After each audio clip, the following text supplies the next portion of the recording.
Chapter 1. The Storm's Fury. The wind howled like a beast unleashed, whipping through the dense pines of Blackridge forest with a ferocity that bent branches and uprooted shallow saplings. Elara Voss gripped the steering wheel of her battered old Jeep, her knuckles white against the cracked leather. Rain lashed the windshield in sheets, turning the narrow dirt road into a treacherous river of mud. She had driven for hours, fleeing the suffocating grip of the city, and the man who had shattered her world. Marcus, with his charming smile and iron fists hidden behind closed doors. The bruises on her arms had faded, but the scars on her soul ran deeper, a constant reminder of the betrayal that had driven her to this god-forsaken wilderness. "Why here?" she muttered to herself, her voice barely audible over the thunder's roar. Blackridge was a speck on the map, a remote town nestled in the shadow of the Cascade Mountains, far from prying eyes and painful memories. She'd inherited a run-down cabin from her late aunt, a woman she'd barely known but whose letter had promised solitude and healing. A place to start over, the note had said. Elara needed that more than air right now. At 28, she felt ancient, worn down by years of pretending everything was fine. But tonight, the storm seemed intent on testing her resolve. Lightning cracked the sky, illuminating the road ahead for a split second. That's when she saw it. A massive shape darting across the path, eyes glowing like embers in the dark. Elara slammed on the brakes, the Jeep fishtailing wildly. Mud sprayed up as the tires fought for purchase, but it was too late. The vehicle skidded off the road, plunging into a ditch with a bone-jarring thud. Her head snapped forward, stars exploding behind her eyes. The engine sputtered and died, leaving only the relentless pounding of rain on the roof. Dazed, Elara fumbled for her seatbelt, her heart hammering in her chest. What the hell was that? She peered through the fogged window, but the darkness swallowed everything beyond a few feet. It had looked like a wolf, enormous, with fur as black as midnight. But wolves didn't roam this freely, did they? Not in these parts, or so she'd read during her frantic research before leaving the city. Pushing open the door against the wind's resistance, she stepped out into the deluge. Cold rain soaked her instantly, plastering her dark hair to her face and seeping through her thin jacket. The Jeep was stuck, wheels half buried in muck. No signal on her phone, of course. Panic clawed at her throat, but she shoved it down. She'd survived worse than a storm. Grabbing her backpack from the passenger seat, she slung it over her shoulder and started trudging toward what she hoped was the direction of the cabin. It couldn't be more than a mile away, according to the map. The forest closed in around her, trees creaking like ancient sentinels. Every snap of a twig underfoot made her jump, her mind conjuring images of predators lurking in the shadows. She'd heard stories about Blackridge, whispers of strange disappearances, locals who spoke of wild things in hushed tones. Superstitions, she told herself. Just small-town folklore. A low growl rumbled through the night, freezing her in place. It wasn't thunder this time. Slowly she turned, her flashlight beam cutting through the rain. There, not 10 feet away, stood the wolf. It was massive, easily the size of a small bear, with sleek black fur matted by the storm. Its eyes, golden, piercing, locked onto hers with an intelligence that sent a chill down her spine unrelated to the cold. The animal didn't attack. It just watched, as if assessing her. "Easy," Elara whispered, her voice trembling. She backed away slowly, remembering vague advice from wildlife shows. Don't run, don't show fear. But fear was all she felt, raw and primal. The wolf took a step forward, its massive paws sinking into the mud. Then, inexplicably, it whined, a soft, pained sound that cut through the storm's fury. That's when she noticed the blood. Dark crimson stained its flank, seeping from a deep gash that looked like it had been inflicted by something sharp, maybe a trap or another animal. The wolf limped slightly, favoring its hind leg. Compassion warred with terror in her chest. She'd always had a soft spot for strays, a remnant of her own fractured childhood spent bouncing between foster homes. This creature was hurt, alone in the storm just like her. Against every instinct screaming at her to flee, Elara reached into her backpack and pulled out the first aid kit she'd packed for emergencies. "You're probably going to bite my hand off," she muttered, inching closer. The wolf didn't move, its gaze unwavering. She could swear there was something almost human in those eyes, a depth that pulled at her like an invisible thread. Kneeling in the mud, she shone her light on the wound. It was ugly, jagged and deep, but not immediately life-threatening. With shaking hands, she unwrapped a gauze pad and antiseptic wipe. The wolf tensed as she approached, a low rumble vibrating in its chest, but it didn't snap or retreat. Heart pounding, Elara gently pressed the wipe to the gash, cleaning away the grime. The animal flinched, a whimper escaping its throat, but it held still. "There," she said softly, wrapping the bandage as best she could around the thick fur. "That should help until whatever wolves do." She sat back on her heels, rain streaming down her face, wondering if she'd lost her mind. Helping a wild animal in the middle of nowhere? But something about this felt right, like a puzzle piece clicking into place. The wolf regarded her for a long moment, then dipped its head, as if in thanks, before turning and vanishing into the underbrush. Elara exhaled a breath she hadn't realized she was holding, adrenaline crashing through her veins. What had just happened? Shaken, she gathered her things and continued toward the cabin, the encounter replaying in her mind. Those eyes, they haunted her, stirring a curiosity she couldn't shake. By the time she reached the cabin, a weathered log structure perched on a small clearing, the storm had begun to ebb, leaving a misty dawn in its wake. The key turned in the lock with a rusty groan, and she stepped inside, the musty scent of disuse enveloping her. It was sparse, a stone fireplace, a threadbare couch, a kitchenette that had seen better days. But it was hers, a sanctuary from the chaos she'd left behind. Exhausted, Elara peeled off her wet clothes and collapsed onto the bed, her mind drifting to the wolf. Was it okay? Would it survive? Sleep claimed her quickly, but her dreams were vivid, golden eyes watching her, a sense of destiny wrapping around her like a warm embrace. She awoke to sunlight filtering through cracked windows, birdsong replacing the storm's rage. Groaning, she sat up, her body aching from the night's ordeal. A quick inventory, no broken bones, just bruises. The Jeep would need towing, but that could wait. For now, coffee and a plan. Venturing outside, she surveyed the damage. Puddles dotted the ground, and the forest seemed alive, vibrant in the morning light. As she walked the perimeter of the cabin, a noise caught her ear, a rustle in the bushes. Her pulse quickened. "Hello?" she called, half expecting the wolf to reappear. Instead, a man emerged from the trees. Tall, broad-shouldered, with tousled black hair and a jawline shadowed by stubble. He wore faded jeans and a flannel shirt that clung to his muscular frame. But what struck her most were his eyes. Golden, intense, the same as the wolf's. He limped slightly, favoring his right leg, a makeshift bandage peeking from beneath his torn pant leg. "Who are you?" Elara demanded, stepping back toward the cabin door, her hand instinctively reaching for the pepper spray in her pocket. The stranger raised his hands in a placating gesture, his voice deep and rough like gravel under boots. "Easy there. Name's Thorne Blackwood. I live nearby. Heard the crash last night. Came to check if anyone needed help." Elara narrowed her eyes, suspicion coiling in her gut. "How did you know about the crash? And that wound looks fresh." Thorne's gaze flickered, a shadow crossing his features. "Storms like that bring out all kinds of trouble. Tripped on a root while scouting. You must be the new owner of old Mira's place. Welcome to Blackridge." There was something off about him, too guarded, too watchful. But his presence stirred that same inexplicable pull she'd felt with the wolf. Fate or coincidence? She couldn't tell, but as their eyes met, a spark ignited, warm and dangerous. Little did Elara know, Thorne carried secrets older than the forest itself. As alpha of the hidden Blackridge pack, he'd been patrolling when hunters' traps had caught him off guard. Her aid had saved him from a slow death, triggering a bond he couldn't ignore, the pull of a fated mate.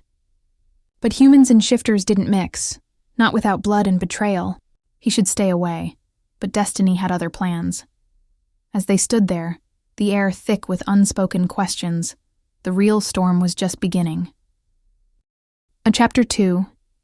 Shadows in the mist. Elara stood on the cabin's weathered porch, the morning sun filtering through the canopy like shards of gold.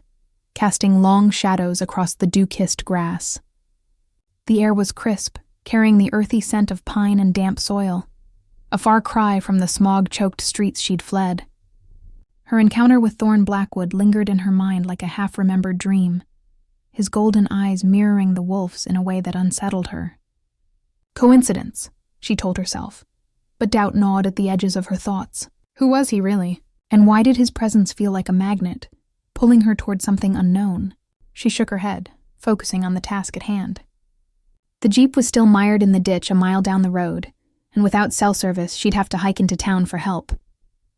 Blackridge wasn't far, a cluster of buildings huddled at the forest's edge, according to her aunt's faded map. Slinging her backpack over her shoulder, Elara set off, the crunch of leaves under her boots the only sound breaking the silence. The path wound through towering evergreens, their branches whispering secrets in the breeze. She couldn't shake the feeling of being watched, a prickle at the back of her neck that made her glance over her shoulder more than once. Paranoia from her past, perhaps. Marcus had always made her feel hunted, even in the safety of their apartment. But here, in this wild place, it felt different, more primal. As she emerged from the trees onto the main road, a pickup truck rumbled into view, its engine growling like a distant thunder. It slowed as it approached, and Elara's pulse quickened when she recognized the driver, Thorne. He pulled over, rolling down the window with a casual ease that belied the intensity in his gaze. "Need a lift?" he called, his voice carrying that same rough timbre, like wind over stone. Elara hesitated, her instincts warring. He was a stranger, yet something about him felt familiar, safe even. "I'm heading to town. My Jeep's stuck." He nodded as if he'd expected as much. "Hop in. Blackridge isn't much, but they've got a mechanic who owes me a favor." She climbed into the passenger seat, the cab smelling faintly of leather and wood smoke. Thorne drove in silence at first, his hands steady on the wheel, but she caught him stealing glances her way. His limp was less pronounced now, the bandage hidden beneath his jeans, but she wondered about the wound. How had he gotten it? And why did it match the wolf so perfectly? "I'm Elara, by the way," she said, breaking the quiet. "Elara Voss. Thanks for the ride." "Thorne," he replied, though she'd already known. "What brings you to Blackridge?" Not many outsiders come this way unless they're lost, or running from something. His words hit closer than she liked, and she shifted uncomfortably. "Starting over. My aunt left me the cabin, figured it was time for a change." He grunted in acknowledgement, his eyes fixed on the road. "Mira Voss, she was, well liked around here. Kept to herself mostly. This town's got its quirks, though. Folks are tight-knit, wary of newcomers." "Quirks?" Elara probed, curiosity piqued. "Like what?" Thorne's jaw tightened, a flicker of something, caution, crossing his features. "Old stories. Superstitions about the woods. Nothing to worry about if you stay on the paths." She thought of the wolf, its intelligent eyes, and a shiver ran through her. "I saw a wolf last night. Huge one, injured. I helped it." His grip on the wheel whitened, but his expression remained neutral. "Wolves are rare here. Must have been a stray dog or something." "No," she insisted, her voice firmer. "It was a wolf. Black fur, golden eyes. Like yours?" Thorne's laugh was short, almost forced. "Golden eyes? You must have been seeing things in the storm. Adrenaline plays tricks." But she wasn't convinced. There was a tension in him now, a coiled energy that made the air in the cab feel charged. They arrived in Blackridge soon after, a quaint main street lined with a diner, a general store, and a garage that looked like it hadn't been updated since the 70s. Thorne pulled up to the garage, honking once. A burly man in grease-stained overalls emerged, wiping his hands on a rag. "Rick," Thorne greeted, stepping out. "Lady here's got a Jeep in the ditch off Old Mill Road. Think you can tow it?" Rick nodded, eyeing Elara with mild curiosity. "Sure thing, Thorne. Be about an hour. You two grab coffee at Mabel's?" Thorne glanced at her and she shrugged. "Why not?" The diner was cozy, with checkered tablecloths and the aroma of fresh pie wafting from the kitchen. They slid into a booth, and a waitress, Mabel presumably, poured them coffee without asking. "Morning, Thorne. Who's your friend?" "Elara Voss," he said. "Mira's niece." Mabel's eyes widened slightly. Well, bless your heart. Mira was a good soul. Sorry for your loss. As Mabel bustled away, Elara sipped her coffee, studying Thorne. He seemed at ease here, known and respected, but there was an undercurrent of deference in the way people glanced at him, like he was more than just a neighbor. So, what do you do around here? She asked, trying to draw him out. Logging, mostly. Family business. His answer was clipped, but then he softened, as if deciding to give a little. It's quiet work. Gives me time to think. About what? He met her gaze, those golden eyes holding hers with an intensity that made her breath catch. The past. Mistakes. Things I can't change. Elara felt a pang of recognition. I know about that. My ex, he wasn't kind. Left me with more than just bruises. Thorne's expression darkened, a low growl rumbling in his throat. Wait, a growl? She blinked, but he cleared his throat, covering it with a cough. Sorry, dust or something. No one deserves that. You're safe here, Elara. The way he said her name sent a warmth through her, unexpected and unwelcome. She wasn't ready for this, for anyone. Yet, sitting across from him, sharing fragments of their pain, felt like the first crack in her emotional armor. They talked more as they waited, light topics at first, like the best hiking trails, then deeper.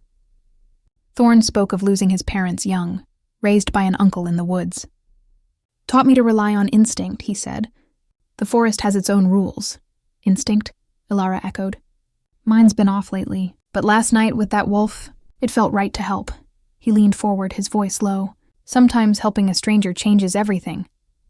Their eyes locked, and for a moment, the world narrowed to just them, the diner fading into background noise. Elara's heart raced, a pull toward him that defied logic. But then Rick appeared at the window, waving them over. The Jeep was ready, towed and mud-free. Thorne drove her back, the silence companionable now. At the cabin, he helped unload her supplies, his movements efficient despite the limp. As he turned to leave, Elara touched his arm. Thank you, Thorne. For everything. He paused, his hand covering hers briefly, sending sparks up her skin. Be careful in these woods, Elara. Not everything is what it seems. With that, he was gone, vanishing into the trees like a shadow. She watched him go, suspicion blooming alongside an unwelcome attraction. His wound, his eyes, his cryptic warnings, it all pointed to something hidden. That night, as the full moon rose, bathing the forest in silver light, Elara heard howls in the distance. One voice stood out, deep and mournful, echoing her growing unease. Unbeknownst to her, Thorne wrestled with his own turmoil. The bond had ignited when she'd bandaged his wolf form, a fated mate's touch, awakening instincts he'd long suppressed. As alpha, he couldn't afford distractions, especially with rival packs circling, sensing weakness after his injury. But Elara was human, fragile, and drawing her into his world meant danger. Yet the pull was unbreakable, a cosmic thread binding them. As the days blurred, their paths would cross again, suspicion giving way to curiosity, and curiosity to something deeper. But secrets have a way of clawing to the surface. And in Blackridge, the line between man and beast was thinner than the mist. Chapter 3. Whispers of the Wild. The days following Elara's trip to town blurred into a rhythm of solitude and subtle unrest. The cabin, with its creaking floors and drafty windows, began to feel less like a prison and more like a fragile haven. She spent her mornings unpacking dusty boxes left by her Aunt Mira, faded photographs of unfamiliar faces, herbal remedies in glass jars, and journals filled with cryptic notes about the forest's guardians. Mira had been eccentric, or so the townsfolk whispered when Elara ventured back to Blackridge for supplies, but the entries spoke of shadows that moved with purpose, of eyes that glowed in the night. Superstitions, Elara reminded herself, yet they echoed Thorne's warnings, stirring a curiosity she couldn't quell. Thorne appeared sporadically, like a ghost materializing from the mist. The first time was 2 days after their diner conversation. She was chopping firewood behind the cabin, a task that left her arms aching but her mind clear, when she sensed him before she saw him. A prickle along her skin, an awareness that made her pause, axe mid-swing, He emerged from the tree line, carrying a bundle of kindling under one arm, his limp nearly gone now. "Thought you might need this," he said, setting it down with a thud. His golden eyes swept over her, assessing, always assessing. "Winter comes early here. Can't have you freezing?" Elara wiped sweat from her brow, her breath visible in the chill air. "I can manage, but thanks. You seem to know a lot about surviving out here." He shrugged, leaning against a stump with casual grace. "Born to it. My family's been in these woods for generations. We adapt." There it was again, that hesitation, as if words were carefully chosen, laced with unspoken truths. She studied him, noting the way his shirt stretched over broad shoulders, the faint scar peeking from his collar. He moved with a predator's economy, silent and sure-footed, even on uneven ground. "Adapt how? You talk like the forest is alive, with its own rules." Thorne's lips quirked in a half-smile, but it didn't reach his eyes. "It is, in a way. Things happen here that don't make sense in the city. Storms that rage without warning, animals that act unnaturally. Like the wolf," she thought, but didn't say. Instead, she offered him coffee, and to her surprise, he accepted. They sat on the porch, mug steaming in the crisp afternoon. Conversation flowed easier now, tentative bridges built on shared silences. Thorne spoke of the logging trails, the hidden waterfalls that sparkled like jewels in the sunlight. Elara shared snippets of her life before. Art school dreams crushed by practicality, a job in graphic design that paid the bills but starved her soul. And Marcus, though she skirted the details, the pain evident in her voice.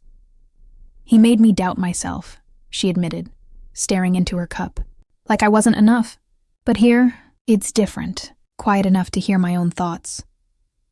Thorne's hand clenched around his mug, knuckles whitening. "No one should make you feel that way. You're stronger than you know, Elara.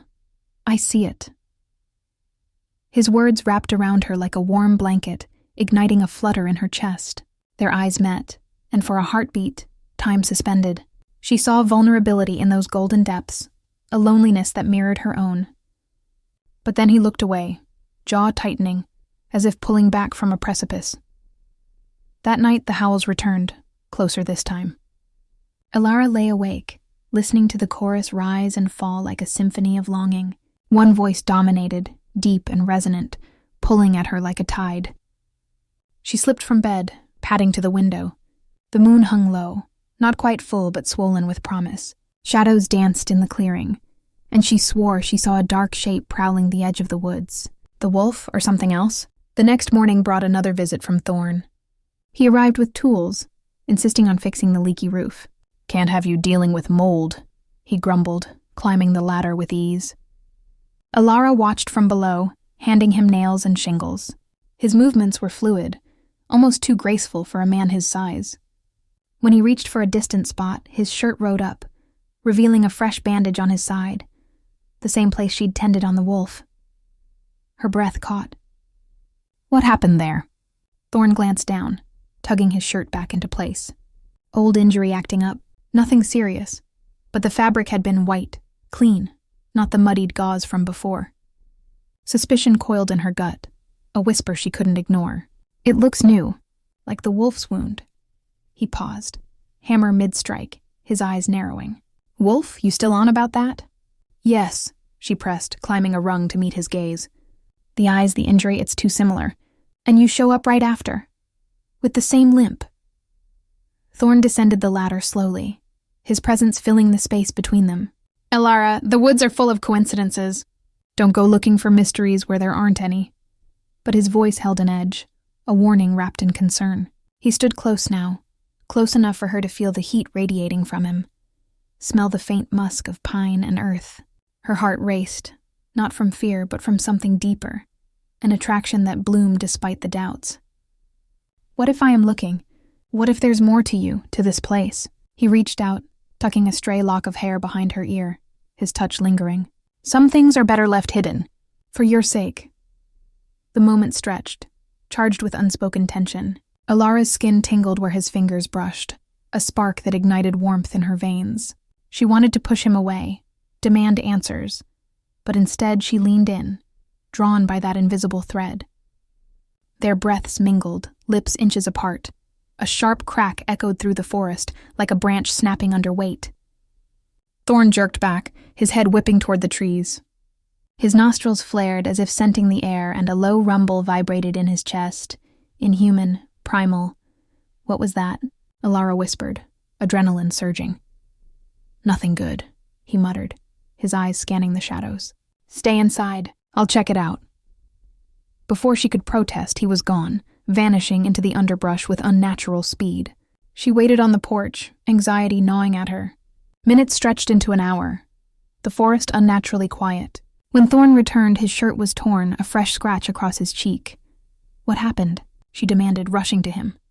Poachers, he said tersely, waving off her concern. Chased them off. They're gone now.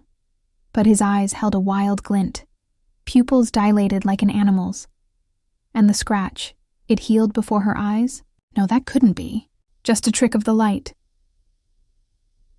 That evening, as dusk fell, Elara pored over Mira's journals by lamplight. Entries spoke of shifters, beings who walked between worlds, bound by the moon and ancient bloodlines. Fables, surely, but the descriptions matched. Golden eyes, heightened senses, wounds that mended swiftly. Her mind raced, connecting dots. Thorne's behaviors, the howls, the pull she felt, it all pointed to something impossible. Unable to sleep, she ventured outside, the moon casting an ethereal glow. The air hummed with energy, alive and waiting. A rustle drew her gaze. A wolf, not the black one, but gray and snarling, emerging from the trees. It advanced, lips curled in threat. Fear froze her, but then a blur of black fur tackled it from the side. The black wolf, her wolf, fought fiercely, teeth and claws flashing. The gray one yelped, retreating into the night. The black wolf turned to her, golden eyes locking on hers, a silent plea in their depths.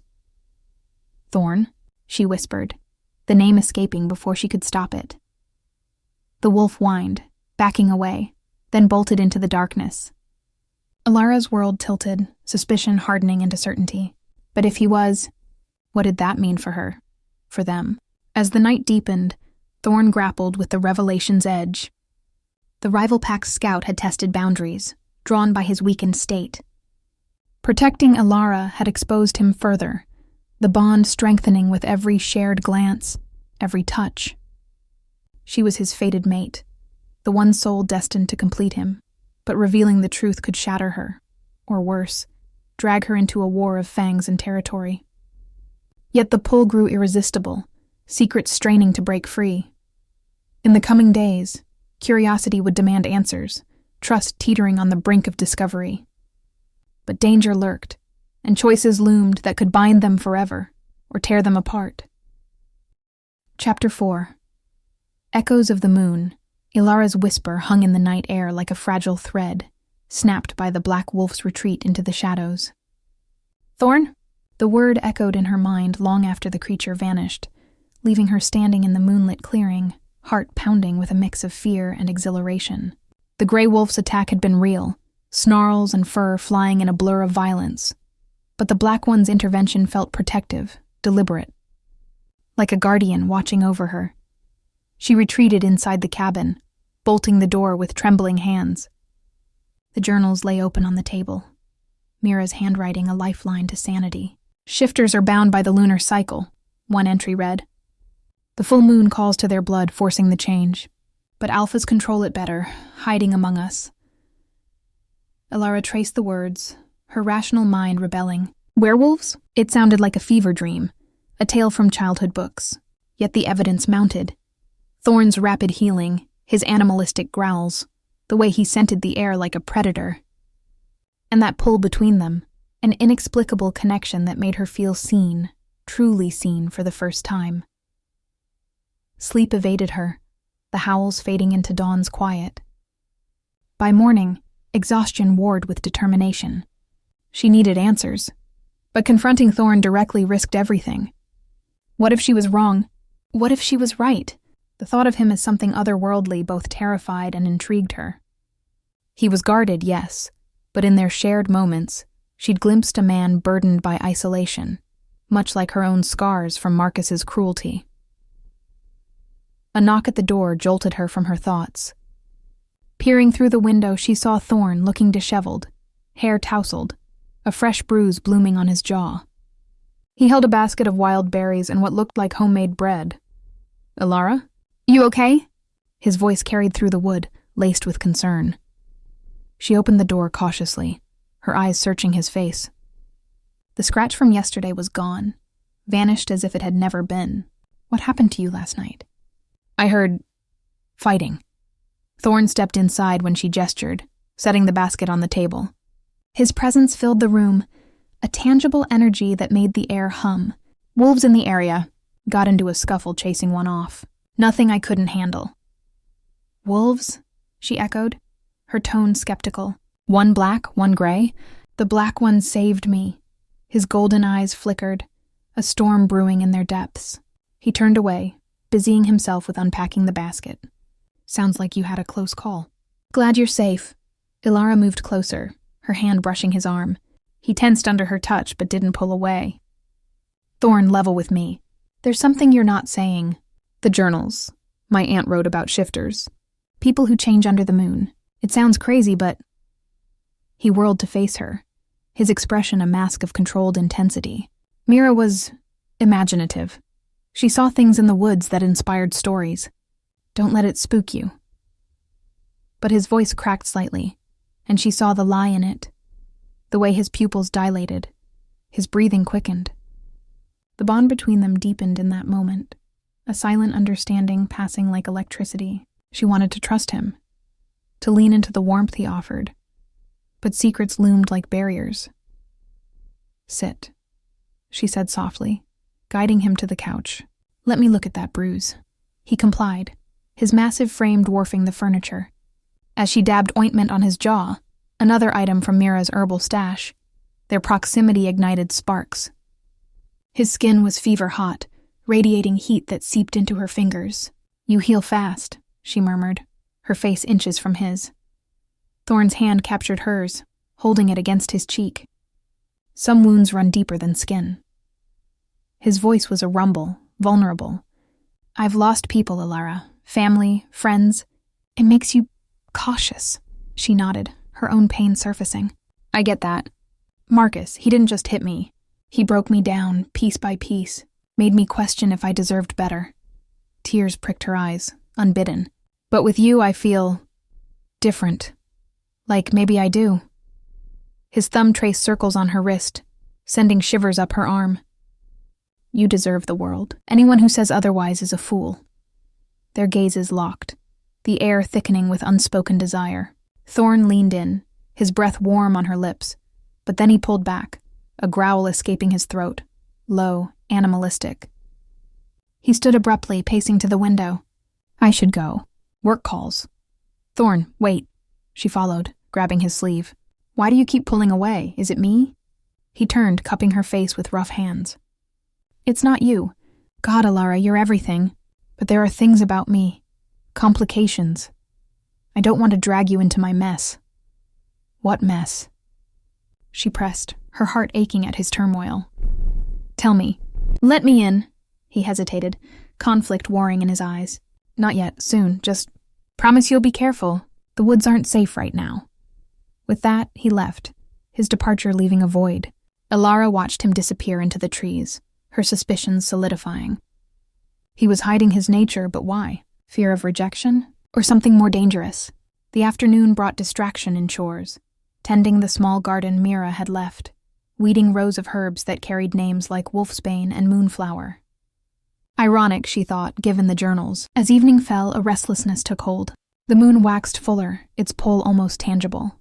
She decided on a walk, sticking to the paths as Thorne advised, but her feet led her deeper, toward a clearing she'd glimpsed from the cabin. The forest whispered around her, leaves rustling, distant calls of nocturnal creatures. Then, a figure ahead. Thorne, shirtless, his back to her as he knelt by a stream. Muscles rippled under taut skin, scarred from old battles. He splashed water on his face, but his posture was rigid, as if in pain. "Thorne?" she called softly. He spun, eyes wide with surprise, and something like panic. Elara, what are you doing here? I needed air. You okay? He grabbed his shirt, pulling it on hastily. But not before she saw it. A tattoo on his shoulder, a crescent moon encircled by claws. Mira's journals had sketched something similar, the mark of an alpha. Fine, he said gruffly. Just cooling off. You shouldn't be out alone. Neither should you if wolves are around. She approached, the stream gurgling between them. That tattoo, what does it mean? Thorne's jaw clenched. Family crest, old tradition. She didn't buy it, but pressed gently. Sit with me? Just for a bit. He crossed the stream in one leap, too effortless, too powerful. They settled on a log, the moon's light filtering through branches. Silence stretched, comfortable, yet charged. Tell me about your family, she ventured. Thorne sighed, leaning back. Big clan, protective. My uncle raised me after my parents died in an accident. Taught me leadership, survival. But it's lonely at the top, Elara nodded. I never had that. Bounced around fosters. Mira was the only blood I knew, and barely. Feels like I'm always searching for home. His hand found hers, intertwining fingers. Maybe you've found it. The words hung heavy, laced with promise. She squeezed his hand, feeling the roughness of calluses, the strength beneath. Their bond deepened, a slow unfurling of trust amid the suspense. But as the moon climbed higher, Thorne stiffened, a bead of sweat trickling down his temple. I have to go, he muttered, standing. Wait.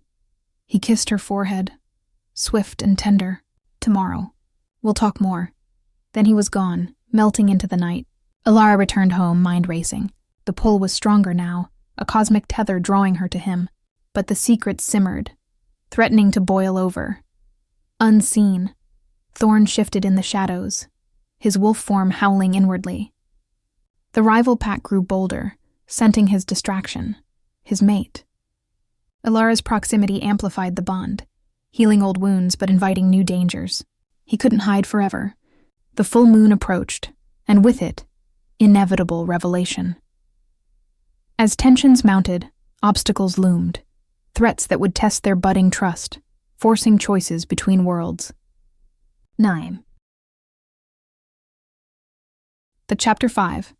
Veils of the night, the forest seemed to hold its breath in the wake of Thorne's departure, the moon's glow lingering like a promise, or a warning. Elara stood by the stream for a long moment, her skin still tingling from his kiss on her forehead, a gesture both intimate and evasive. It was tender, yes, but it felt like a barrier, a way to keep her at arm's length while the secrets between them festered. She traced the spot with her fingers, confusion swirling in her chest.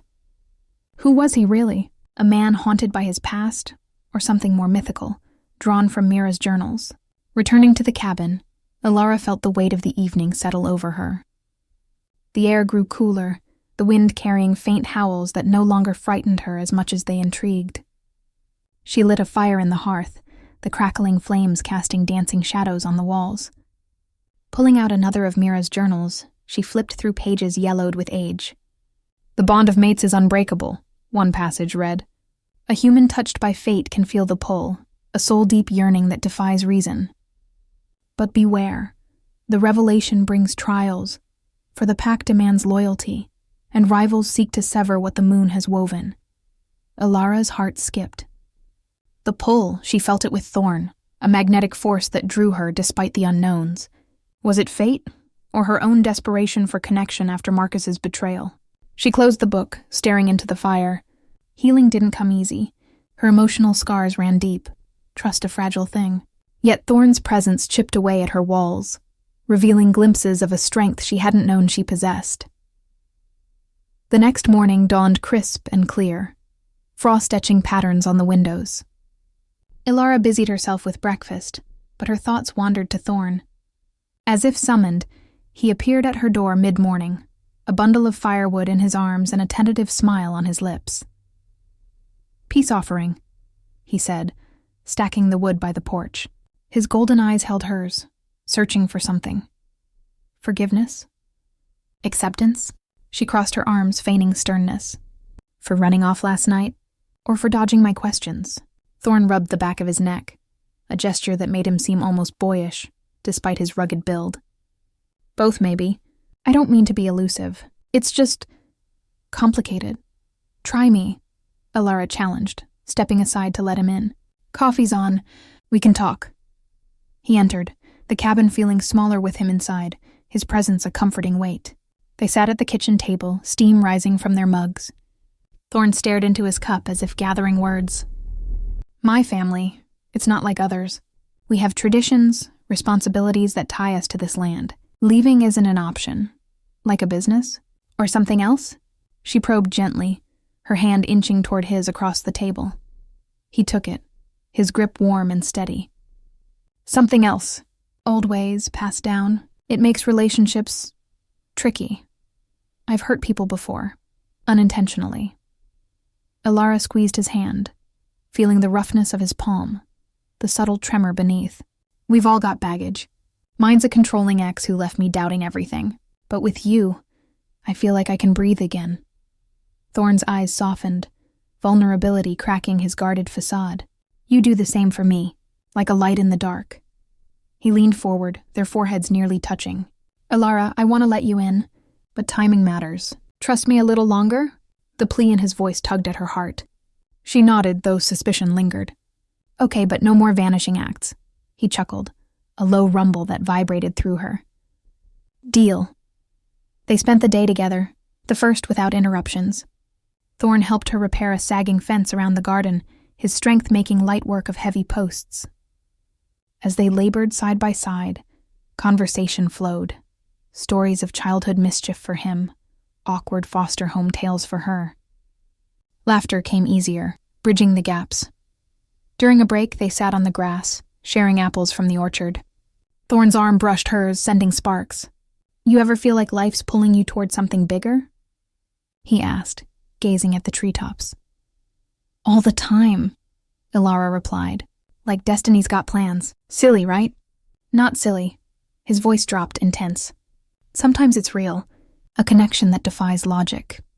Their eyes met, the air charged. Thorne's hand cupped her cheek, thumb tracing her jawline. She leaned in, heart racing, but he hesitated, a shadow crossing his features. Elara? A distant howl pierced the moment, making him stiffen. He pulled back, scanning the woods. I have to check on something. Pack business, logging crew. Pack?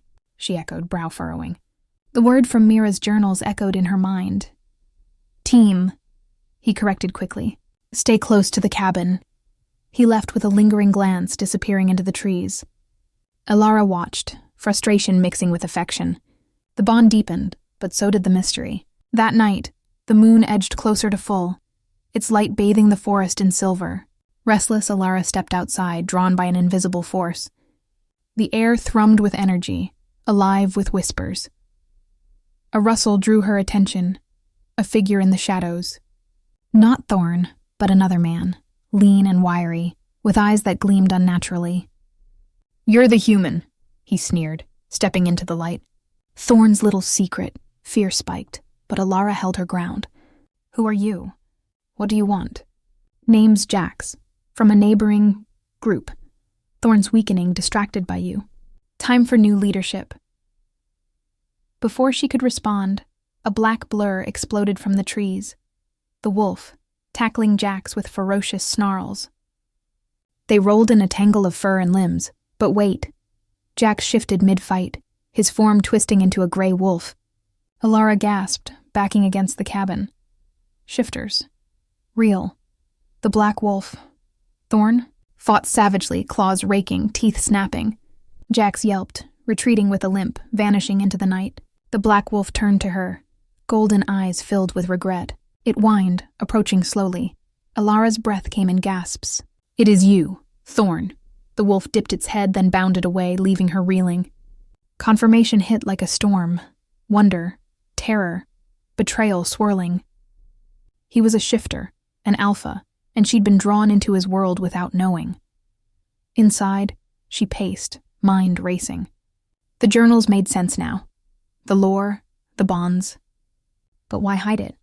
Fear she'd run, or protect her from threats like Jax? As dawn broke, Thorne returned in human form, clothes torn, a gash on his arm healing before her eyes as he knocked. She opened the door, eyes blazing. "We need to talk now." He entered, exhaustion etched on his face. "Elara, no more lies," she cut in, voice trembling. "I saw you, the wolf." "It's you," Thorne sighed, sinking into a chair.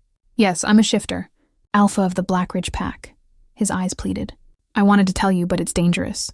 Humans aren't part of this world. Why me?" she demanded, though her heart ached at his vulnerability. "The bond," he whispered. "You're my fated mate. The moment you helped me in the storm, it ignited. A soul connection, rare and powerful." Elara's world shifted. Fate, real binding, it explained the pull, the healing in his presence. But trust wavered. "You should have told me." "I know." He stood, taking her hands. "Forgive me? Let me show you my world." The confession hung between them, deepening their bond amid the suspense. But Jax's threat loomed, a dangerous obstacle testing their fragile trust. As revelations unfolded, sacrifices waited, drawing them closer to an emotional breakthrough, or heartbreak. Chapter 6. Threads of fate. Elara stared at Thorne, his admission hanging in the air like smoke from a dying fire. The cabin's walls seemed to close in, the early morning light filtering through the windows, casting long shadows across his face. "A shifter," she repeated, the word foreign on her tongue, yet resonant with the fragments she'd pieced together from Mira's journals. "And fated mates? What does that even mean?" Thorne remained seated, his broad shoulders slumped under the weight of revelation. His golden eyes, now unmasked in their otherworldly gleam, held a mix of relief and apprehension. The gash on his arm, inflicted during the skirmish with Jax, had already knit itself into a faint pink line, a testament to his unnatural healing. "It means we're connected," he said quietly, his voice a gravelly whisper. "Deeper than choice. The moon binds us, souls recognizing each other across lifetimes. When you bandaged me that night, it awakened the bond. I felt it like a thunderclap."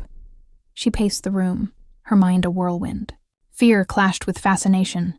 Betrayal stung, but beneath it simmered that undeniable pull, warm and insistent. "Why didn't you tell me sooner? I thought I was going crazy, the dreams, the howls calling to me. And now this? I'm human, Thorne. How can I be part of your world?" He stood slowly, approaching her with the caution of a man taming a wild animal. "I was protecting you. Humans who learn about us, it doesn't end well. Packs have rules, ancient laws to keep our kind hidden. But you're different. The bond chose you." Elara stopped, facing him. His proximity sent a shiver through her, not of cold, but of something electric. She reached out, tracing the fading scar on his arm. His skin was hot, alive under her touch. "Show me," she whispered. "Prove it." Thorne hesitated, conflict etching lines on his forehead. "It's not a trick, Elara, shifting. It hurts and it's raw. But if it builds your trust..."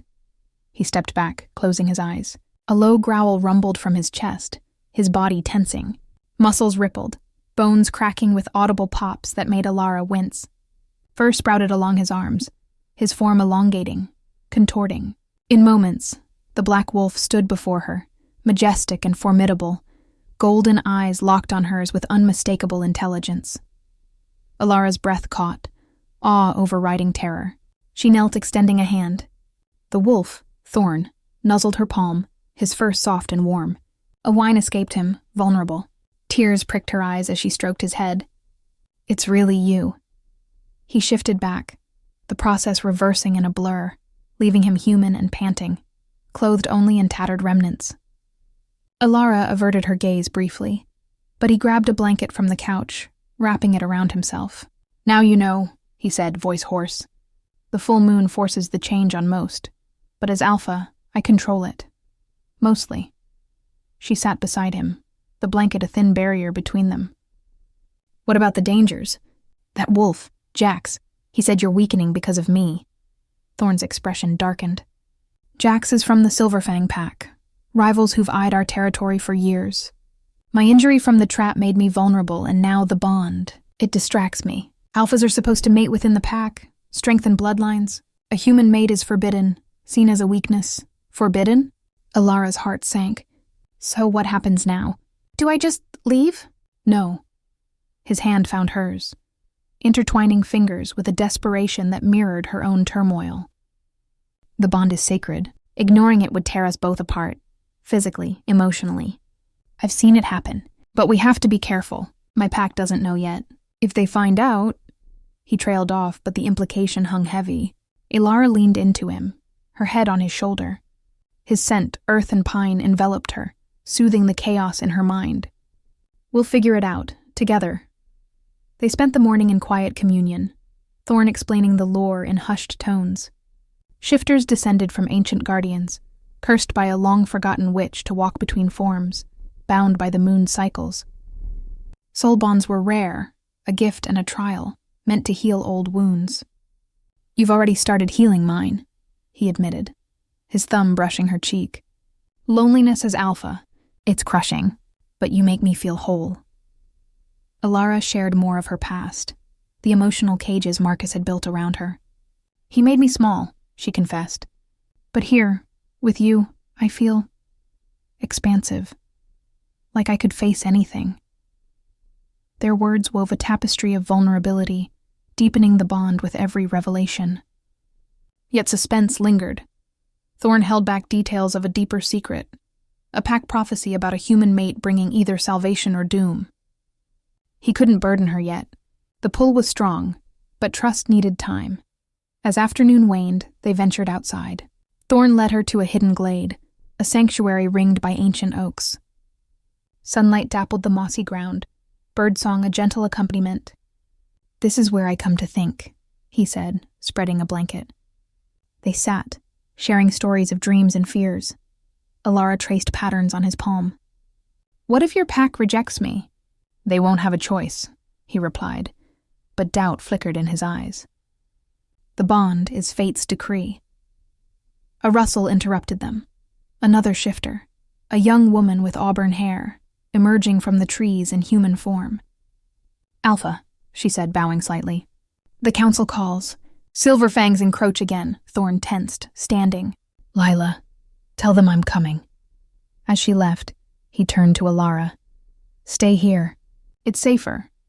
But curiosity, and the bond, pulled her after him discreetly. From the shadows, she watched Thorne meet his pack in a clearing. A dozen shifters, some in wolf form, others human. Arguments flew. Jax's incursion blamed on Thorne's distraction. One elder growled, The prophecy warns of a human bringing ruin. If you're bonded, Thorne silenced them with a roar. The bond strengthens us. End of discussion. Elara's blood ran cold. Prophecy? Ruin? He hadn't mentioned that. Suspicion rekindled, tempered by the deepening affection. As the meeting dispersed, Thorne sensed her, his eyes finding hers across the distance. Regret flashed, but he approached. You heard? He stated, not questioned. Part of it. She crossed her arms. What prophecy? Thorne sighed, pulling her close. An old tale. A human mate could break the curse, or doom the pack. I didn't want to scare you.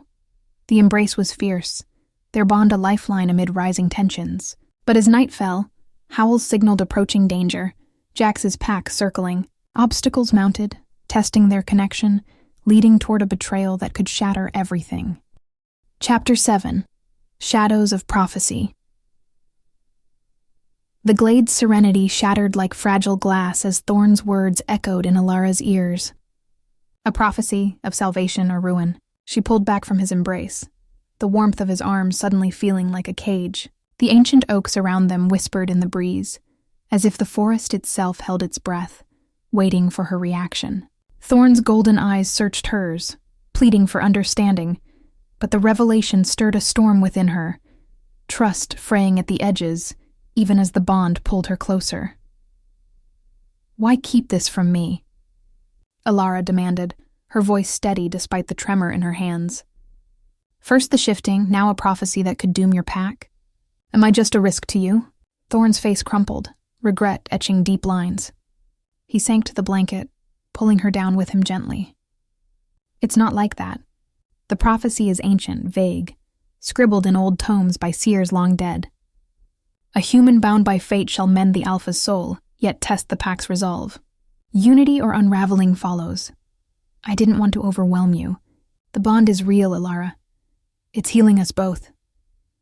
She sat cross-legged, facing him, the moss soft beneath her. The sun dipped lower, casting golden hues that mirrored his eyes. Healing, she echoed, thinking of her own scars. Marcus had left her wary of vulnerability, but Thorne's presence chipped away at that armor, revealing a resilience she hadn't known. What if it's the unraveling part? Your pack already suspects. He took her hands, his thumbs tracing soothing circles. They sensed the change in me, the distraction, the strength from the bond.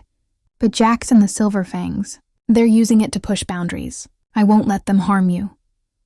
The sincerity in his voice wrapped around her heart, deepening the connection. Elara leaned forward, their foreheads touching. Show me more. Help me understand your world so I can stand with you. Thorne nodded, a small smile breaking through. Come with me, to the pack's heart. He led her deeper into the forest, paths unfolding like secrets revealed. The air grew thicker, scented with wildflowers and earth. They emerged into a hidden valley, ringed by cliffs where cabins blended seamlessly with the landscape. Log structures camouflaged by vines, a central fire pit flickering even in daylight. Shifters milled about, some in human form, chopping wood or tending gardens. Others as wolves patrolling the perimeter, eyes turned toward them as they approached.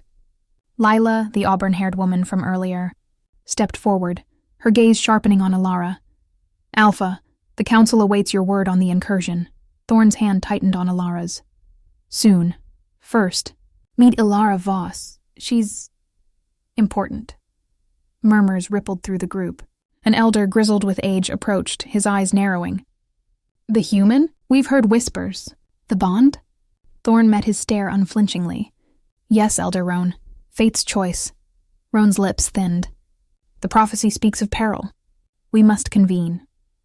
As the pack dispersed, Thorne guided Elara to a secluded cabin, his own, sparse but warm, with furs on the bed and shelves lined with herbs and carvings. This is home, he said, lighting a lantern. Safer than yours for now.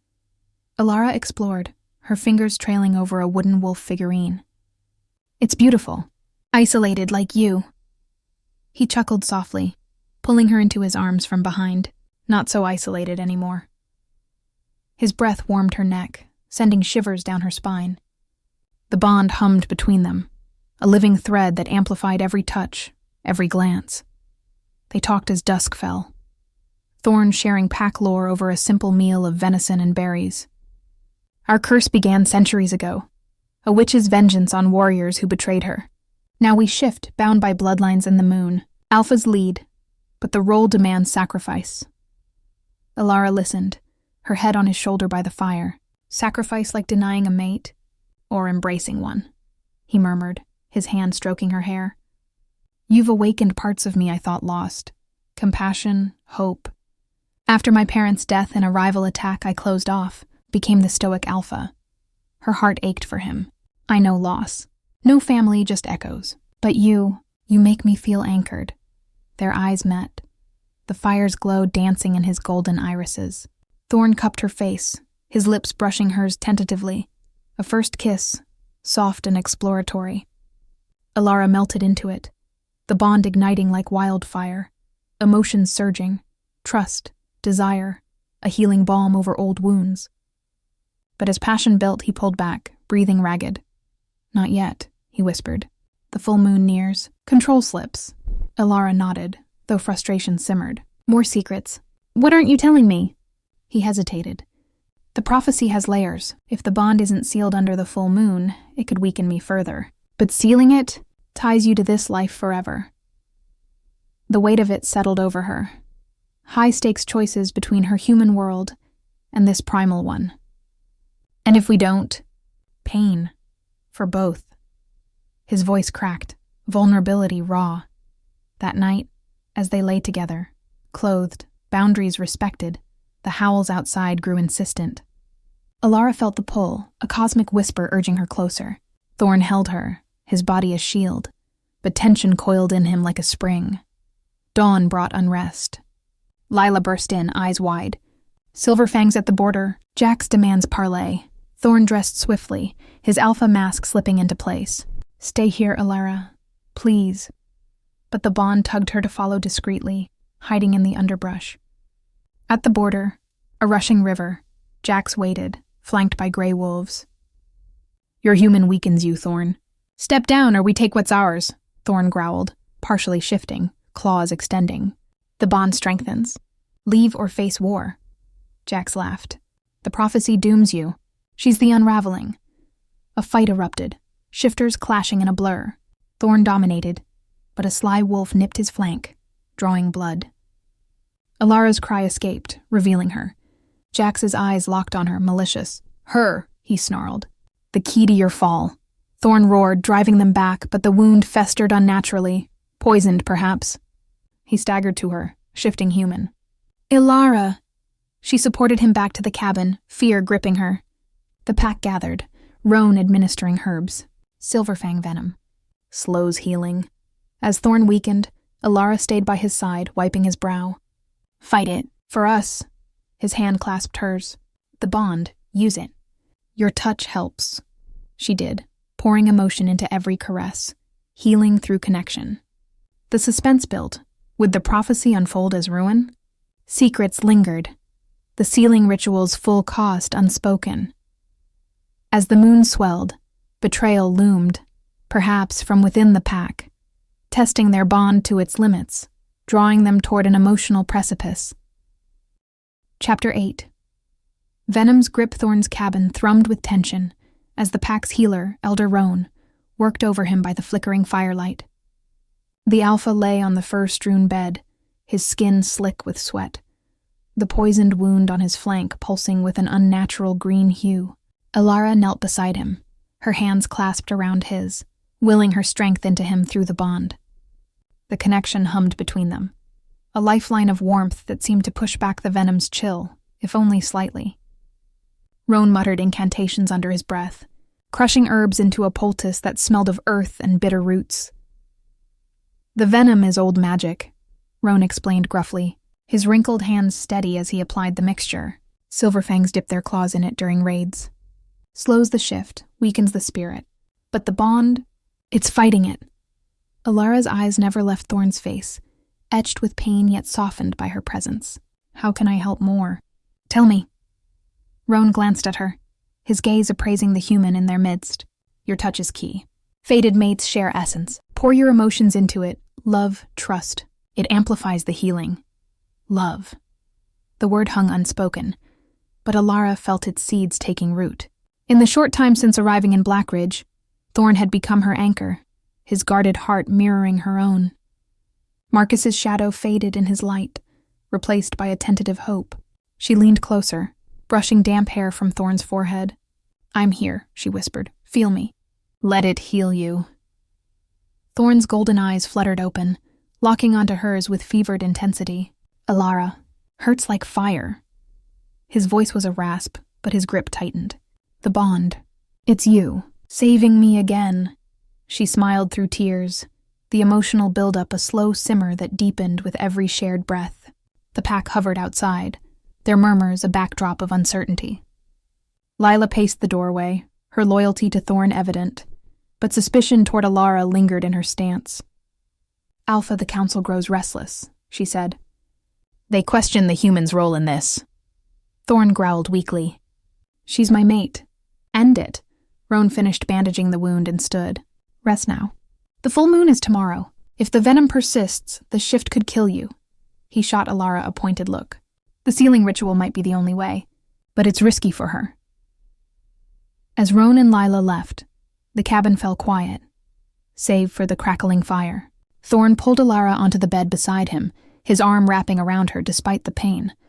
"The ritual," he murmured, his breath warm against her ear. "I didn't tell you everything. It binds our souls fully, shares my lifespan, my strength, but if the pack rejects it, or if the prophecy turns to ruin, you could be trapped in our world. Or worse." Elara's heart raced, suspense coiling tighter. The secret's layers peeled back slowly, each revelation testing her resolve. Worse how? Human mates sometimes change, partially. It's unpredictable, painful. His fingers traced her arm, sending sparks through her veins. "I won't force it, But without it, the bond fades over time, leaving us hollow. She turned to face him, their noses inches apart. And with it, what do we become? Whole, he said simply, his eyes darkening with desire and fear. Partners in every sense. But the pack must approve, and with Jax circling, the unspoken threat hung between them, deepening the intimacy. Elara pressed her lips to his forehead, mirroring his earlier gesture. We'll face it. You've given me a new life here. Let me give you this.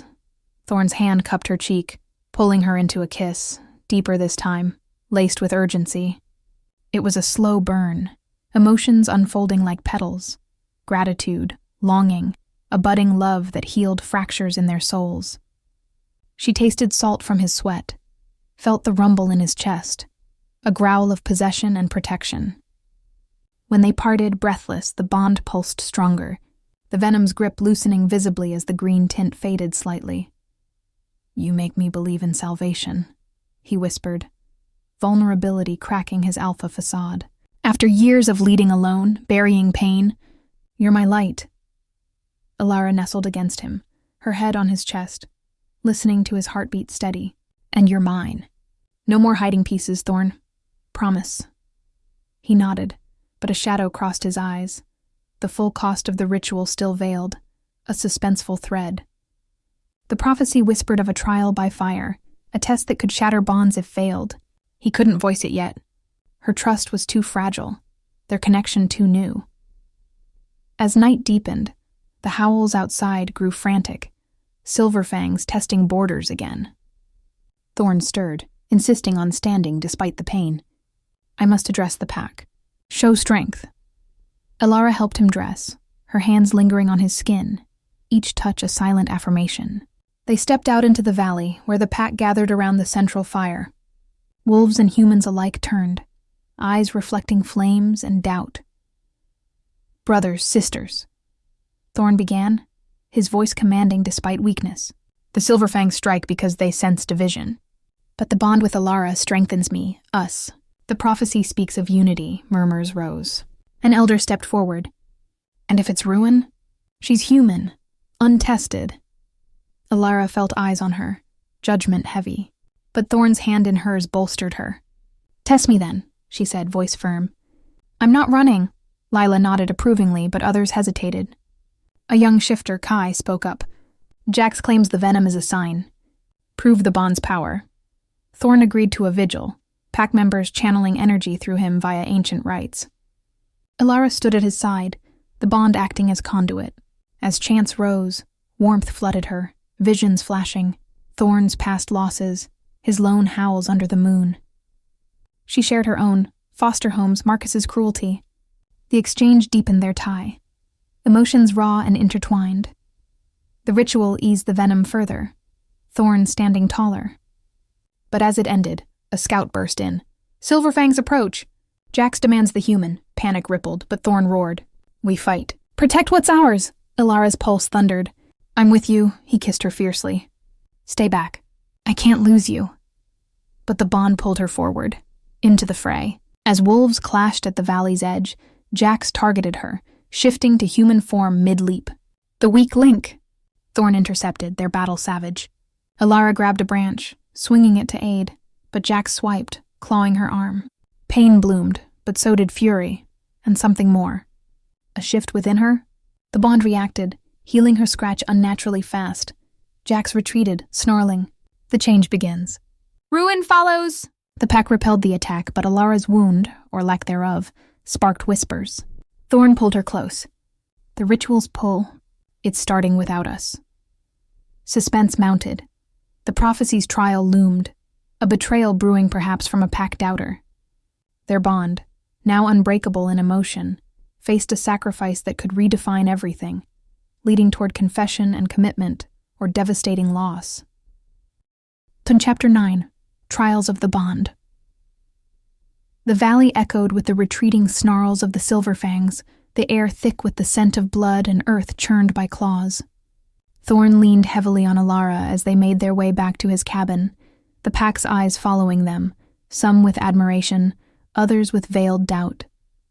Her arm throbbed where Jax had scratched her, But the pain was fleeting, the shallow gashes already knitting together in a way that defied human biology. She flexed her fingers, staring at the fading red lines, a mix of wonder and unease settling in her gut. The bond was changing her, weaving Thorne's shifter essence into her very being. But at what cost? Inside the cabin, Thorne collapsed onto the bed, his wound from the earlier venom still tender but improving. Elara fetched water and cloths, tending to him with gentle hands. The fire crackled softly, casting warm glows that danced across his features. Strong jaw, golden eyes now dimmed by exhaustion. "You shouldn't have come out there," he murmured, his voice laced with concern rather than anger. "Jack saw you heal. He'll use it against us." Elara dabbed at a fresh bruise on his cheek, her touch lingering. "I couldn't just hide. The bond, it pulled me, like I had to be there." She met his gaze, the connection humming between them, a silent promise of unity amid the chaos. In that moment, the emotional wall she'd built after Marcus crumbled further, replaced by a deepening trust in Thorne's protective nature. He captured her hand, pressing it to his lips. "You're brave, Elara, stronger than any shifter I've known. But this changes things. The partial shift in you, it's the bond's doing. Preparing for the ritual." The word ritual hung heavy, suspense building like storm clouds. Thorne had hinted at its risks, but details remained shrouded, a secret he guarded fiercely. Was it fear of scaring her away or something darker? Elara sat beside him, their bodies close, sharing warmth. "Tell me more about it. No more half-truths." Thorne sighed, his free hand tracing idle patterns on her thigh, a comforting gesture that sent sparks through her. "Under the full moon, we exchange blood and vows. It seals the souls, granting you longevity, heightened senses. But it ties you to the pack's fate. If the prophecy leans toward ruin, you share the consequences. Pain, madness, even death." Her breath caught, but she didn't pull away. Instead, she leaned in, her forehead resting against his. "And salvation? What if it's that? Then we thrive," he whispered, his eyes searching hers. "A united pack, unbreakable bond. Healing for all." The vulnerability in his voice deepened their connection, a slow emotional unfurling like vines intertwining. Elara felt seen, valued, not as a fragile human, but as an equal. "I've spent years running from pain, Thorne. With you, I want to face it. Together." He pulled her closer, their lips meeting in a kiss that started tender but grew fervent, emotions pouring forth. Gratitude for her acceptance, longing for a future unmarred by threats. Her hands roamed his chest, feeling the steady beat of his heart sink with hers through the bond. It was a moment of pure intimacy, healing old wounds with every caress. But as passion crested, Thorne broke away, breathing heavily. "We can't, not yet. The moon's pull is too strong. It could trigger the change prematurely." Elara nodded, frustration mingling with understanding. The suspense of the ritual's full implications lingered, a barrier to complete surrender. "Then we wait. But promise me, no more secrets." His eyes flickered, a shadow passing. "I promise what I can." That night, as Thorne rested, Elara stepped outside, the full moon looming large, its silver light bathing the valley. Pack members nodded respectfully, but she caught whispers, doubts about the human mate bringing ruin. Lila approached, her expression guarded. "You fought well today. But the elders, they're calling a meeting." "Without Thorne," Elara's stomach nodded. "Why?"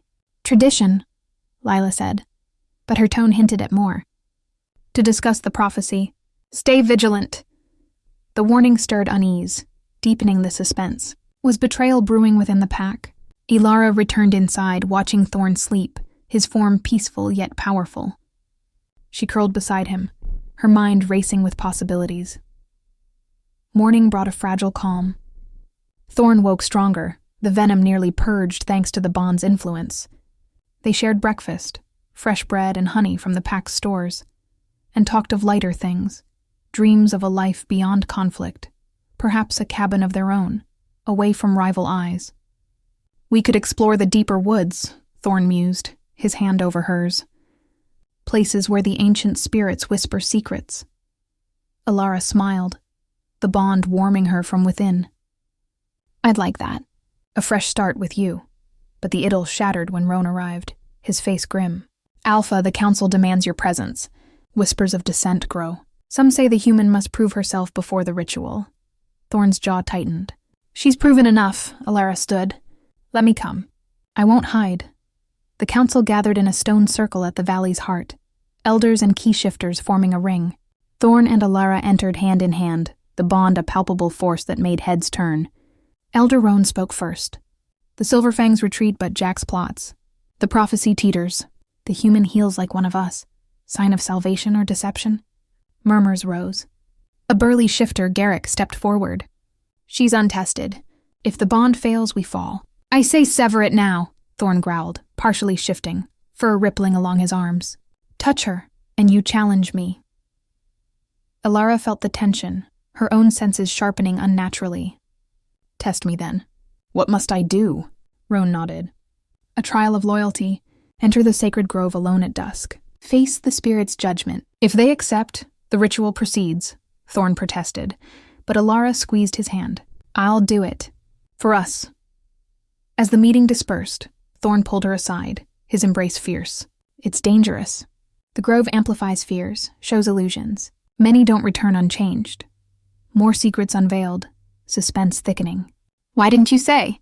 To protect you. His kiss was desperate, emotions surging, fear of loss, deepening love. I can't lose you, Elara. You're my everything. She held him, their bond a beacon. You won't. This heals us both. Dusk came swiftly. Thorne escorted her to the grove's edge, a misty thicket glowing ethereally. Come back to me, he whispered, his golden eyes filled with unspoken dread. Elara entered, the fog enveloping her. Visions assaulted, Marcus's sneers, Foster rejections, then shifter horrors, packs torn apart, Thorne dying in her arms. The prophecy's ruin manifested, testing her resolve, but the bond anchored her, Thorne's love a light piercing the illusions. She emerged unscathed, the spirit's whisper approving. The pack awaited, awe in their eyes. Thorne rushed to her, lifting her in joy. You did it. But as they celebrated, a scout reported, Jax gathers forces and Garrick's missing. Tracks lead to Silverfang territory. Betrayal confirmed, the bond tested anew. Sacrifice loomed, the ritual under threat, emotions at a breaking point, leading toward confessions that could forge or fracture their fate. Chapter 10. Vows.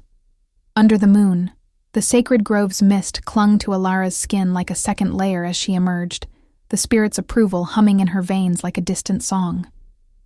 The pack's gathered faces blurred in the moonlight, some relieved, others still etched with skepticism. But Thorne's was crystal clear, alight with pride and something deeper, more profound.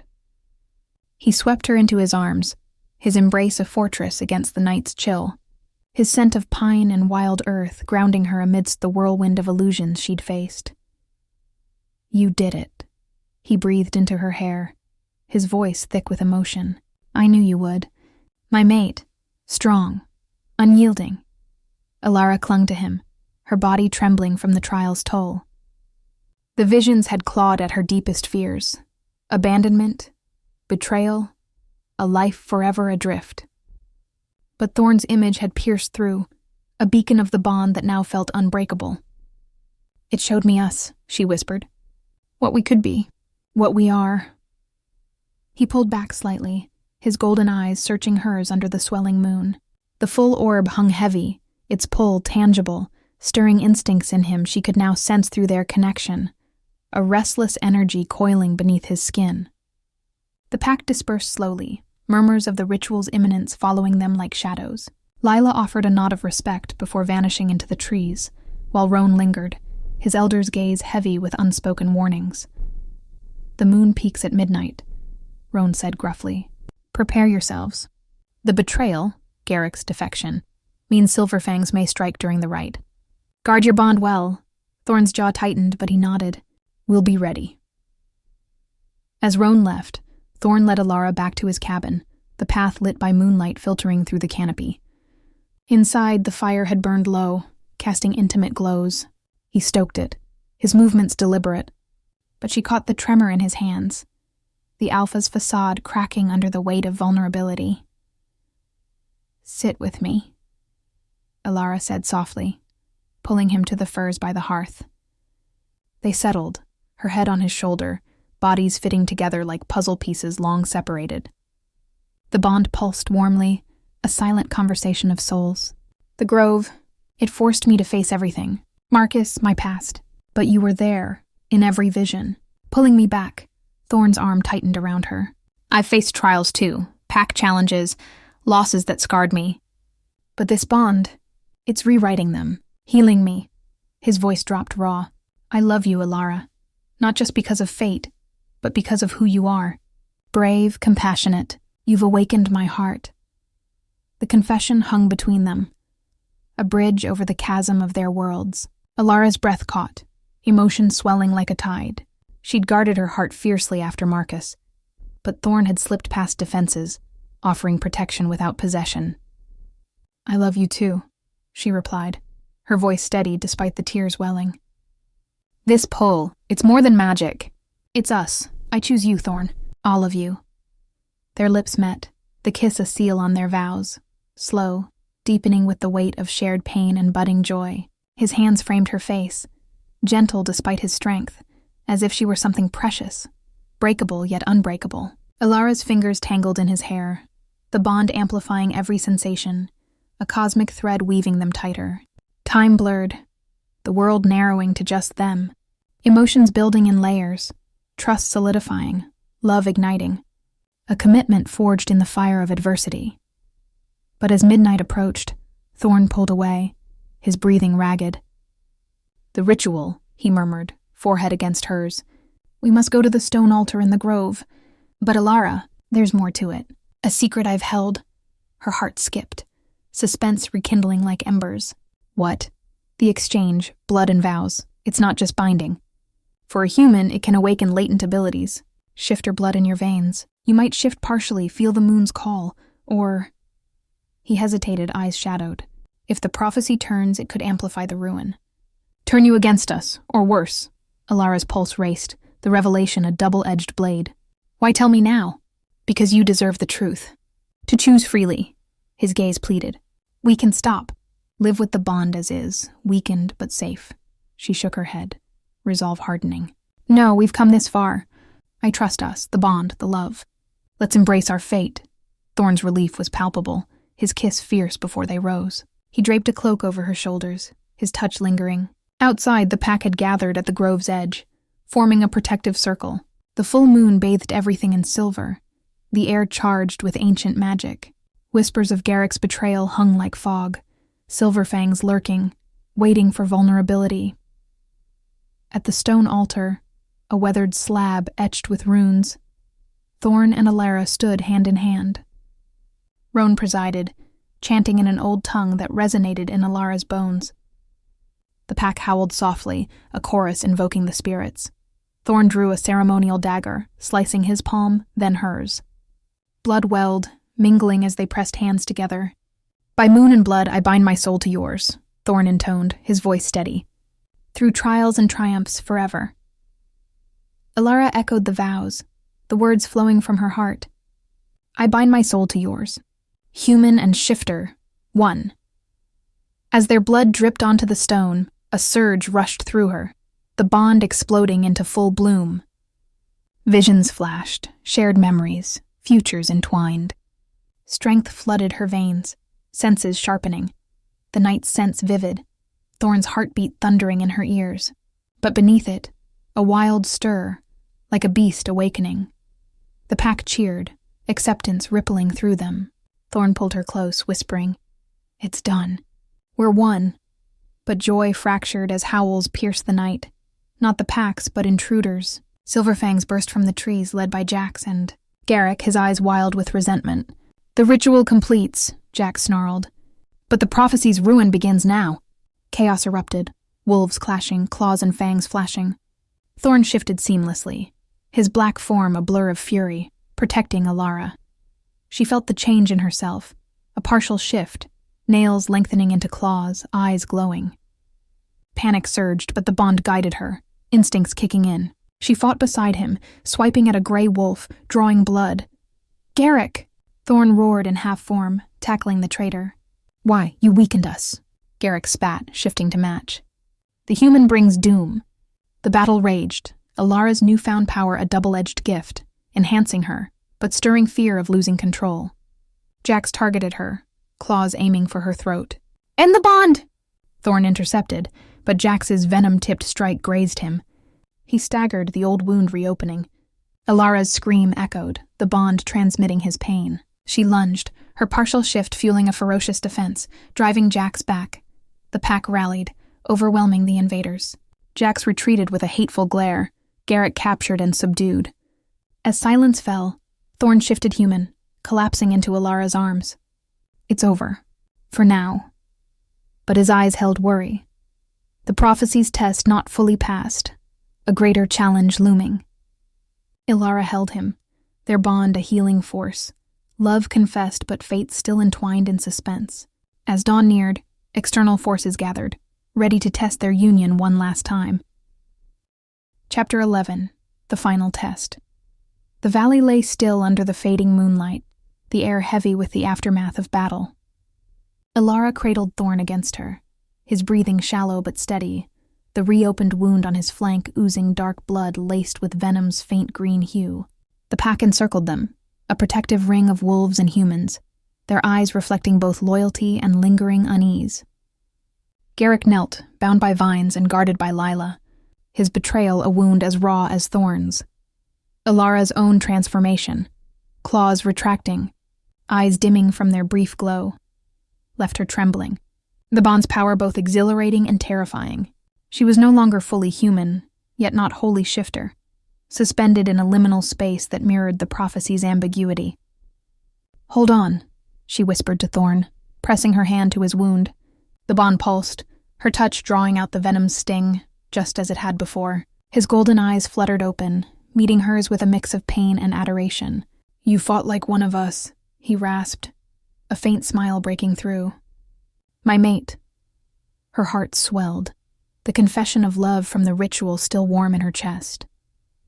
The bond had sealed them, intertwining their souls, but the prophecy's shadow loomed, salvation or ruin yet to be determined. Jax's retreat wasn't surrender. His parting words echoed in her mind. The ruin begins now. And Garrick's defection hinted at deeper fractures within the pack. Suspense clung like mist, the final test approaching with the dawn. Lila approached, her auburn hair glinting in the firelight. "Alpha, we must move you. The Silverfangs will regroup. And the Council?" She glanced at Elara, hesitation in her eyes. "They demand the prophecy's resolution. Tonight." Thorne struggled to sit, Elara supporting him. "They'll have it," he growled, voice regaining its alpha edge. "But Elara stays with me." Roan emerged from the shadows, his elder's presence commanding silence. The spirits stirred during the ritual. They sensed the bond's strength, but also its peril.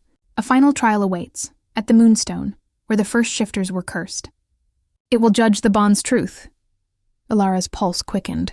Another trial so soon? The grove had tested her fears. What could this demand? Thorne squeezed her hand, sensing her unease through the bond. "We face it together," he murmured, his touch grounding her. No more secrets. They moved as a pack to the Moonstone, a towering obsidian slab deep in the forest, etched with runes that glowed faintly under the moon's last rays. The journey was slow, Thorne leaning on Elara, his strength returning but fragile. The pack formed a procession, their howls a somber chant that resonated in Elara's heightened senses. She felt the forest pulse now, trees whispering, the earth alive with ancient magic. The bond had awakened her, but the cost remained veiled, suspense tightening like a noose. At the Moonstone, the pack formed a circle, Garrick dragged forward for judgment. Thorne stood tall despite his injury, addressing the traitor. "Why, Garrick? We were brothers." Garrick's eyes burned with resentment. "You chose a human over the pack. The prophecy warned of ruin. I sought to save us, even if it meant joining Jax." Murmurs rippled, but Elara felt the pack's loyalty shift toward Thorne, bolstered by her trial in the grove. Roan raised a hand for silence. "The Moonstone will judge." The bond must prove its worth, or break. Thorne and Elara stepped to the stone, their joined hands trembling. The runes flared, a pulse of energy washing over them. Elara gasped as visions surged through the bond. The first shifters, cursed for betrayal. A witch's wrath binding them to the moon. A prophecy born of hope and warning.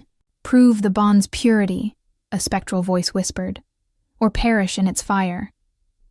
The trial began, a metaphysical onslaught. Elara saw Thorne's darkest moments, his parents' death in a Silverfang raid, his guilt as alpha for every lost pack member. She shared hers, Marcus's cruelty, foster rejections, a lifetime of feeling unmoored. The bond bared their souls, forcing raw honesty. Tears streamed as they clung to each other, love anchoring them against the storm. "You are enough," Thorne whispered, his voice cutting through the visions. "Always were." "And you're my home," Elara replied, her voice steady despite the pain. Their kiss was fierce, a defiance of doubt, the bond blazing brighter. The pack watched, some weeping, others howling in unity. The runes pulsed, accepting their truth, but the trial wasn't over. The stone's energy shifted, summoning a final challenge.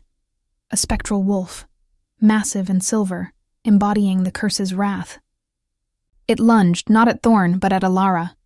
Instinct kicked in. Her partial shift surged, claws and heightened reflexes meeting the beast. Thorne joined her, their movements synchronized through the bond, a dance of unity. Together they drove the spirit back, its form dissolving into mist. The moonstone dimmed, the air stilling. Roan stepped forward, awe in his eyes. "The bond is pure. Salvation, not ruin." The pack erupted in howls of acceptance, even Garrick bowing his head, shame replacing defiance. But as relief washed over them, a distant roar signaled Jax's return, Silverfangs charging in a final assault. Thorne, still weakened, rallied the pack, Elara at his side.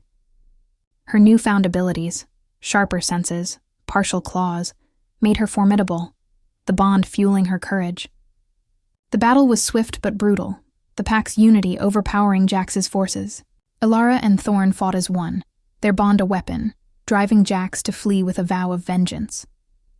As dawn broke, the valley stood secure, the pack stronger for their trials.